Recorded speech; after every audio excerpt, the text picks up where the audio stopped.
The notion of a balance of power is a theory of international relations in which we can find multiple definitions and interpretations. According to international relations scholars, this notion would be defined as a distribution and opposition of forces among nations such that no single nation is strong enough to assert its will or dominate all the others. Therefore, taking into consideration this definition, the fundamental principle of this notion is the distribution of power, so that one state cannot dominate others. If we want to understand the concept itself, we should first take a deep look into the historical background.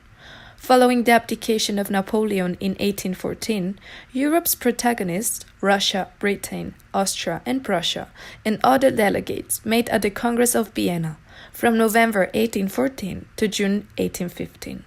The Congress, chaired by the Austrian statesman Clemens von Metternich, set the grounds for a long-term peace plan for Europe after having gone through the French Revolutionary Wars and the Napoleonic Wars. By the end of the Congress and upon the conclusion of the discussions, the Congress of Europe was established, a system which was to act as a body for dispute resolution and the preservation of the so-called balance of power. In reality, the balance was a political equilibrium that involved the restoration of the old order at the cost of nationalism and liberalism. By the end of the period, in 1823, different interpretations of the notion had shaped international relations and caused the failure of the concert system. As the work of Paul Schroeder has shown, the principles emerge from a base of common values and shared references. These are Christianity, the monarchical principle, and as well as certain liberal values. That facilitated negotiation and that gave the concert of Europe an organic character quite apart from a simple mechanism of balance. Another important principle was the principle of equality among states and political faith. In this matter, the powers were agreed that peace must be maintained, but they were not agreed on the point what threatened peace. Moreover, using the notion of a balance of power as a justification, the great powers restrained nationalist and liberal movements. Although the Congress of Vienna did not necessarily establish a balance of power, considering the arguments of Paul Schroeder, the fundamental conception of such a balance was the impetus for Metternich, Castlereagh, and other statesmen in the creation of a new international order which encouraged European powers to act with restraint. The convention, led by Metternich, fashioned a system which incorporated a territorial settlement, a network of treaties, a security alliance, and a European concert. Moreover, it established a peaceful zone in Central Europe at the cost of self-determination by conglomerating the German states into a German confederation and the Italian states under Habsburg governments. Paul Schroeder argues it was a system that set the grounds for stability through the application of group pressure to restrain governments. But he remarks that it wasn't through the balance of power. He states, in terms of power, the system was characterized by dual hegemony. Britain in Western Europe, Russia in the East. A hegemony that was soluble because it was usually latent, inactive, and allowed other lesser spheres of influence. The argument that the notion of a balance of power did not manifest itself in the Vienna system is supported by the historian Sidney Fay. He notes, the idea of the concert of powers is fundamentally different from the balance of powers system. The concert aims to secure harmony and cooperation by conciliation and by minimizing the tendency of powers to group into opposing combinations. Schroeder and Fay, in short, suggest that a political equilibrium was achieved rather than a balance of power. On the contrary, the politician and writer Michael Zian accentuated the importance of the notion of balance of power as the driving force behind the Vienna system.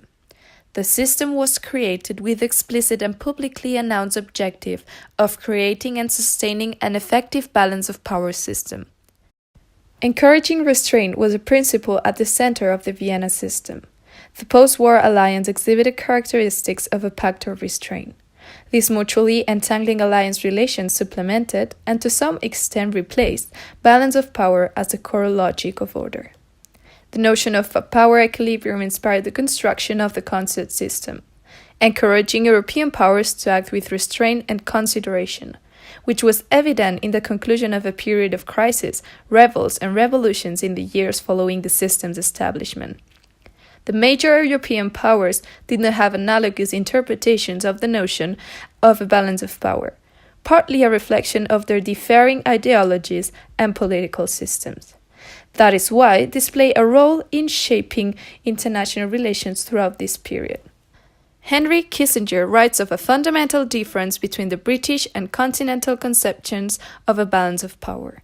He states, "To Castlereagh, the equilibrium was a mechanical expression of the balance of forces.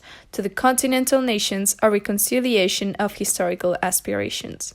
In short, what Kissinger thought was that Britain looked to achieve stability, that is the containment of France and repose, and on the other side, the continental powers sought to seek the restoration and maintenance of the old order in which their status was consolidated and protected. Douglas Ducking, a British historian, academic, and professor, presents the Russia of the post-Napoleonic years as an expansionist power that saw the balance of power as something to be manipulated for Russia gain. These differences were reflected in the actions of European protagonists. In 1815, the conservative European powers, Austria, Prussia, and Russia, entered a coalition, the Holy Alliance. The purpose of this coalition was to restrain ideological movements that threaten autocracy and monarchy, especially nationalism, liberalism, and secularism. Britain, with its constitutional monarchy and parliamentary system, refused to enter the coalition. The British desired a system that offered stability, but demanded little British intervention. Whilst the Holy Alliance wanted a restoration of the status quo at the cost of self-determination for smaller states, that guaranteed their status in the systems in a period where threatening ideological movements were gaining momentum. The German historian Ludwig Dechio stated, "The spirit of post-Napoleonic restoration found no lasting home with the British." Here lies the most important rift between British and continental conceptualizations of a balance of power system. Different interpretations of the system engender different approaches to its maintenance. To preserve the restored system, the members of the Holy Alliance were more willing to intervene in revolts and crises than the British. At the Congress of Aix-la-Chapelle in 1818, Britain declared they would avoid intervening in issues that did not directly concern them. In this Congress, Castlereagh stated, "The system never was intended as a union for the government of the whole or for the superintendence of the internal affairs of all the states." The differing interpretations of the notion of a balance of power contributed to the failure of the concert system, as Britain became increasingly dislocated from the three Eastern powers. George Canning, the British Prime Minister from 1822 to 1827, reflected British public opinion in his decision to avoid intimate cooperation with the Holy Alliance in their maintenance of the balance of power system, contributing to the demise of the alliance. Overall, there was division amongst Europe's major powers when it came to their interpretation of the notion of a balance of power. This division reflected differences in aspirations for post-war peace and the fundamental political ideologies of the powers. The different interpretations of the notion of balance of power contributed to the failure of the concert system and shaped international relations, particularly between Britain and members of the Holy Alliance. The aforementioned historians effectively summarized that between 1815 to 1820, the chief issue in international relations was the struggle between Anglo-Austrian and French and Russian interpretations of the international system. Furthermore, the notion of a balance of power was used as a justification by Europe's conservative protagonists to restrain nationalism and liberalism. The ideologies of liberalism and nationalism are discussed as a collective because this is how they were viewed in the early 19th century. Metternich viewed revolution and saw nationalism as one of the subversive ideologies that gave rise to the revolution. The concert system was a framework that allowed conservative powers to coordinate their assault on revolutionary ideas, justified by the notion of a balance of power and the preservation of peace. Emmanuel Joseph Saïs, one of the chief political theorists of the French Revolution, encapsulated the principles of nationalism in his influential pamphlet, What is the Third State? And in the Declaration of the Rights of Man and Citizen, which it declared, The source of all sovereignty resides essentially in the nation. No body, no individual can exercise authority that does not proceed from it in plain terms. Such principles were extremely threatening to the autocratic, imperial, and monarchical powers within Europe. Nationalism was strong, but strongest in areas where ethnic identity was incorporated within a supranational state. A clear example would be the revolts, particularly against the Ottoman rule in the early 19th century, which alarmed European powers.